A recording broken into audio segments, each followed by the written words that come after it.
રોહિત મોહિત આપણે બે ભાઈબંધો અને હાલો આપણે ફરવા જઈએ. ચાલો અને એ આ જલ્દી આવી ભાઈ વાત કરજો અને એ આ તો જો ભાઈ પર્વત આવડો મોટો હાલો એના ઉપર ચડી બહુ મજા આવશે. અરે બે કોણ? હું પર્વતરાજ છું. બોલો દીકરાઓ, તમે કેમ ભૂલા પડ્યા છો? અરે તમારા ઉપર ફરવા માંગીએ છીએ. મારા પર વિહરું છે તો પહેલા તમારે મારા પ્રશ્નોના જવાબ આપવા પડશે. અરે પર્વતરાજ, અમે તો નાના એવા, તમે આવડા મોટા, તમારા પ્રશ્નનો અમે કેમ ઉત્તર આપી શકીએ? એમ સારું બાળકો, તો હું તમને એક ગોલ્ડન કી આપું છું. સૌથી પહેલા તમે મારા વિશે જાણી લો. મારા 4 દીકરાઓ છે. ચાલો અમે દીકરા, ઈ તો અમને કઈ ખબર નથી. એના તમે નામ તો કયો. મારા 4 દીકરાઓ છે.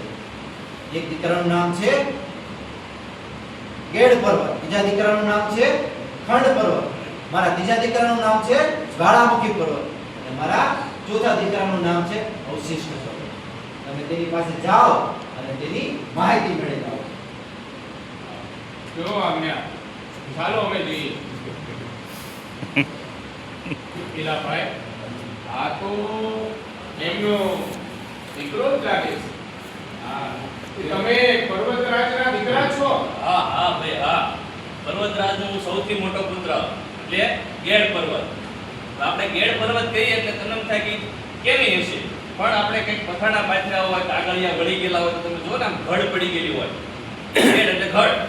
તો મારા ઉપર જળાશયની અંદર બંને બાજુથી દબાણ લાગવાથી ઘડ પડી ગયેલી હોય અને મારો જે ઉપરનો ભાગ જે છે એને તમે શિખર તરીકે અને નીચેનો ભાગ જે છે એને તળેટી તરીકે તમે સમજી શકો છો.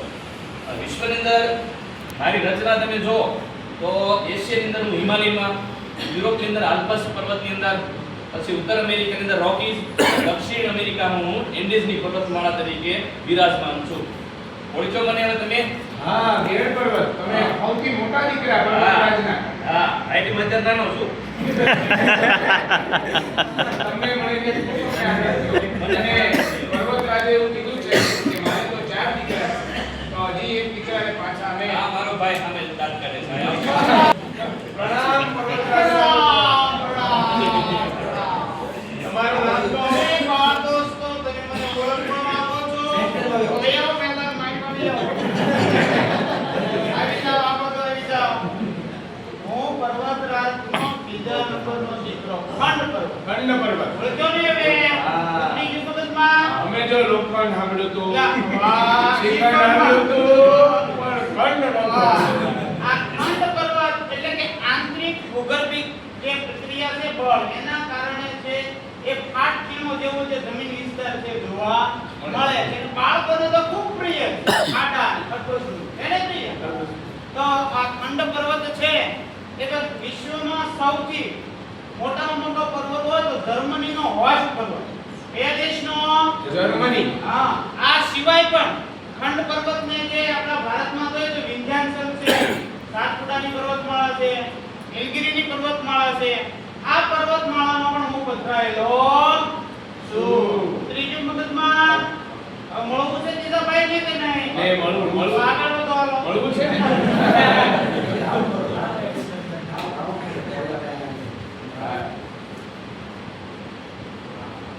આ સામે દેખાય એના ભાઈ લાગે. એટલે હા, જ્વાળામુખી પર્વત. એ પ્રણામ પ્રણામ પ્રણામ. તમારા પિતાજીને અમે મળ્યા. એમણે એમ કીધું કે મારે 4 સંતાનો છે, તમે પહેલા જઈને એમને મળી આવો. એટલે આપને મળવા આવ્યા છીએ. તમારી અમારે થોડી માહિતી જોઈએ છે, તો અમને જણાવો ને. અમે હું પર્વતમાં ત્રીજા નંબરનો દીકરો છું. મારું નામ છે જ્વાળામુખી પર્વત. મારી અંદરની જ્વાળાઓ છે એ ફાટે છે અને તડાકા સાથે બહાર લાવા સ્વરૂપે બહાર આવે છે અને શંકુ આકારે છે એ ફેલાય છે. ઇટાલીની અંદર વિસુવિયસ, ઇક્વેડોરની અંદર કોટોપાક્સી, જાપાનમાં આપણે ફ્યુજિયામાં અને ભારતની અંદર એરન જે ટાપુ સ્વરૂપે રહેલો, સન્માન ટાપુ સ્વરૂપે રહેલો છે. ગિરનાર અને પાવાગઢ છે એ પણ નામે હું પ્રખ્યાત છું. નાના મોટા સૌ, તમારે નાના મોટા સૌ અને આબાદ દરેક લોકો છે એ મને માને છે. પેલા આ બાકી વિદેશનું કીધું એ ભાઈ સમજાવો ને. પણ પાવાગઢ તો અમે ગયેલા. ગિરનાર જુનાગઢે ગયેલા. એ મારો સ્વરૂપ છે. જ્વાળામુખી પાટલી જ્વાળામુખી પાટેલ છે. જાણીને આનંદ થયો, આપણને જાણવા મળ્યું. હજી એક ભાઈને મળી ગયો. ચાલો બાકી છે. પ્રણામ.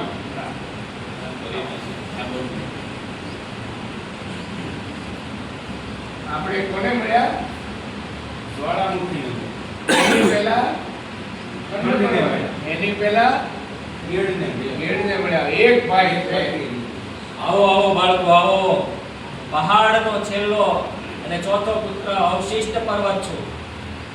તમને મળીને ખૂબ આનંદ એ ગયો. બાળકો મારે ત્યાં આવે છે અને ખૂબ આનંદ પ્રાપ્ત કરે છે. અવશિષ્ટ પર્વત હું એટલે બન્યો છું કે કુદરતી પરિબળોને કારણે ઘસાઈ મારા પોચા ભાગ છે ને એ વિલીન થઈ ગયા છે અને જે નક્કર ખડકમાંથી મારું નિર્માણ થયું છે.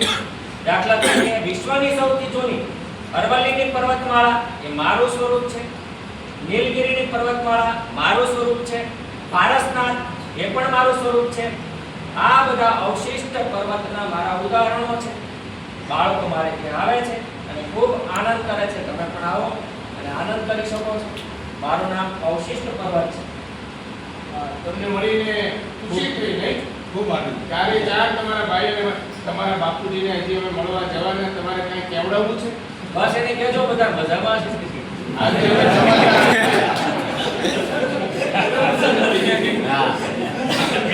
પોપટ ભૂખ્યો નથી, પોપટ તરસ્યો નથી. કઈ વાંધો નહીં, સાંજે નાસ્તો મોકલે. પર્વતરાજ પ્રણામ પ્રણામ પ્રણામ. પ્રણામ. તમારા ચારે સંતાનોને મેં મળી આવ્યા છે અને એમણે કીધું છે કે પોપટ ભૂખ્યો નથી, પોપટ તરસ્યો નથી. વાહ. એના લહેર કરે છે અને ખૂબ મજામાં છે. એના ક્ષેમ કુશળના સમાચાર સાંભળે મારું હૃદય ગદગદિત થઈ ગયું. વાહ, મારા છોકરાઓ બધા મજામાં તો છે ને? એકદમ મજામાં છે કે તો બાપુજી મળવા નથી આવતા. હા, ચોક્કસ પણ જાય છે. પરંતુ ખરેખર તમે મારા ચાર પ્રકારો છે, મારા દીકરાઓ છે, અને તમે મળી આવો છો તો એની ખાતરી કરવા માટે હું તમને થોડા પ્રશ્નો પૂછવા માંગુ છું. તો પૂછી શકું? હવે કેમ થશે ભાઈબંધ?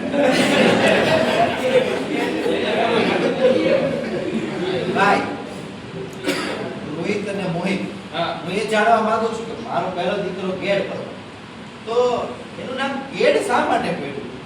હવે જો લે તમે કહો ને ભાઈબંધ.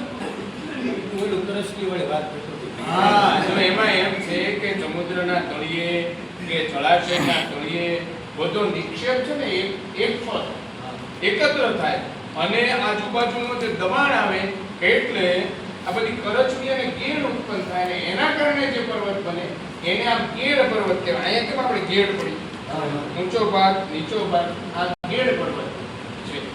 વાહ રોહિત, વાહ. હું તારા જવાબથી ખુશ થયો. હવે મારો બીજો પ્રશ્ન. ખંડ પર્વતમાં એવો કયો ભાગ જે સ્થિર રહે છે?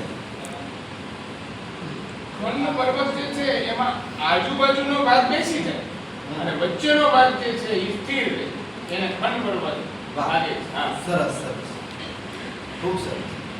અને આ જવાબથી પણ સંતોષ થયો. હવે મારો ત્રીજો અને અંતિમ પ્રશ્ન કે આ અવશિષ્ટ પર્વત છે એની રચના કેવી રીતે થાય, અથવા તેના એક પણ નામ આપો તમે પર્વતના. કે આ અવશિષ્ટ પર્વતનું રચના કેવી રીતે થઈ છે? અવશિષ્ટ પર્વત એટલે અવશિષ્ટ એટલે વધેલું આમ જોતા. વાહ. બરાબર. હવે માનો કે પવન છે એ બધાને ઘસે, વરસાદ છે એ બધાને ઘસે, આ બધું ઘસતું જેમ પર્વત પણ ઘસાય છે. જેમ દોરડાથી આપણે કેમ પથરોય ઘસાય જાય એમ કૂવામાંથી પાણી કાઢો, એમ આ ડુંગરાઓ ઘસાતા જે કાંઈ વધે એ વધેલો પર્વતનો જે ભાગ છે એને અવશિષ્ટ પર્વત કહેવાય. વાહ મારા દીકરાઓ, વાહ. ખૂબ સરસ, ખૂબ સરસ. અભિનંદન. હવે હું તમારા જવાબથી ખૂબ રાજીપો અનુભવું છું. અને હવે તમને હું મારી પર મહેરબાની છૂટ આપું છું. પણ સાથે સાથે તમારા જ્ઞાન માટે તમને થોડું મારું મહત્વ પણ જણાવી દઉં કે હું કુદરતી દિવાલ તરીકેનું કામ કરું છું. બીજું કે હું ભેજવાળા પવનોને રોકી રાખું છું ને વરસાદ લાવવામાં મદદરૂપ થાઉં છું. ઘણી બધી નદીઓનું ઉદ્ગમ સ્થાન એ હું છું. મારા જંગલ સંપત્તિ, વન્ય સંપત્તિ, પશુ સંપત્તિ નું નિર્માણ થયેલું છે, મબલક છે. વળી આ નદીઓનું ઉદ્ગમ સ્થાન છે તો જળ વિદ્યુત પણ મારા પરથી ઉત્પન્ન થઈ શકે છે. મિત્રો, આ મારા મહત્વ છે. વળી અત્યારે માનવો છે એ મને દૂષિત કરી રહ્યા છે.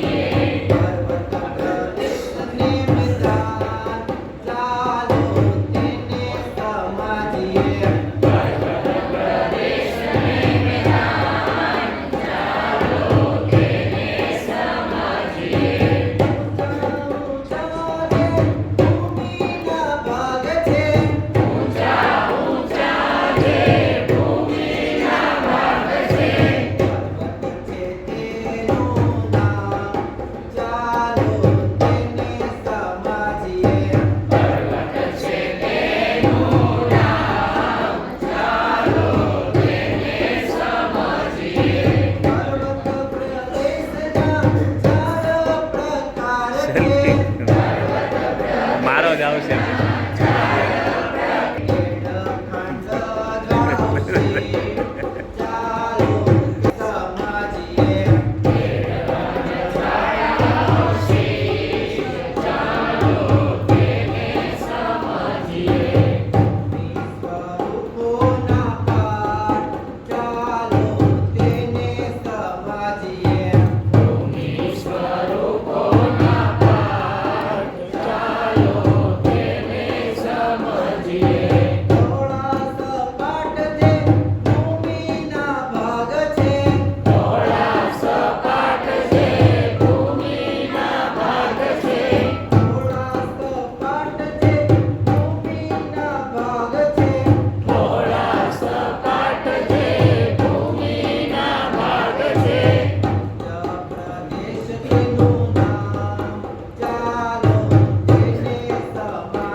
આપણે મુંબઈ નથી થયો પણ બાકી કે છે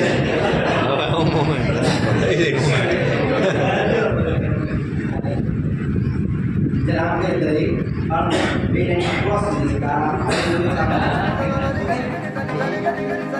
है ठान लिया हमने सूरज सा जलना है सपनों को दो